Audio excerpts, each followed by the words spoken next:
Marcos, dumating ang aking boss, si Sini Opinaldo Senaida. You know what, look this? At saka yung mga vlog ko, di ba? So, nagchichismisan dito. Sa number 9, kaibigan ng amo ko.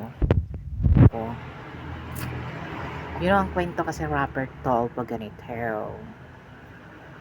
May pumasok na kasampahay dyan sa number 9 at sinabi sa akin na yung amo daw niya ay baliw na siyang pumatay sa anak niya. So ngayon, itong Evelyn na pre ng amo ko, nag-chat sa amo ko, ng amo ko daw ang nagsabi na siya ang pumatay sa anak niya. At ayaw sabihin ng Evelyn na ito kung sino nagsabi. So ngayon akong tinutukoy nila. Di kaya mo sila tumawag ng pulis. Sana nga mangyari na yan, di ba? Para mag-change ang life ko at ikulong ako ng mga whatever this. At nakuha kong pera sa gobyerno. At sisiguraduhin ko sa inyo, BBE Marcos, all Senator Malacanang Supreme Court, makakatikip kayo sa akin ng sampal. Well, for good or what you're doing, you're evil, you're fake you. Kung ikaw ba talaga totoo, umarap ka sa akin, ako nagpapakatotoo ako sa iyo.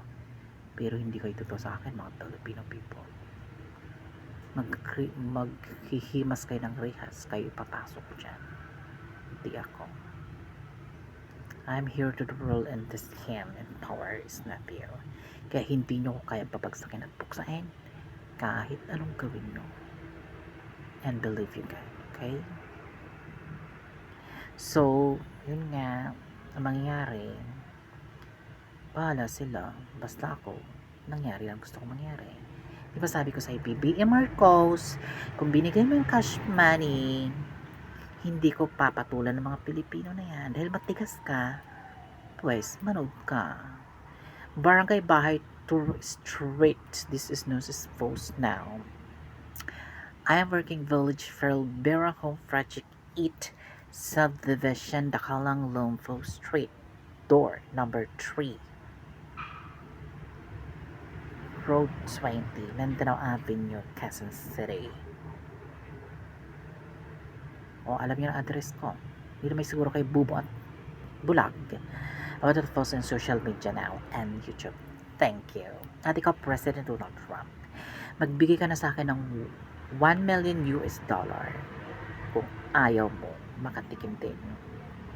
Itataya ko ang buhay ko sa inyo, President people. Handa ako mamatay.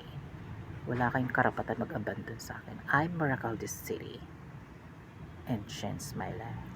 Anything, not you. Bye. Satan. Go to hell.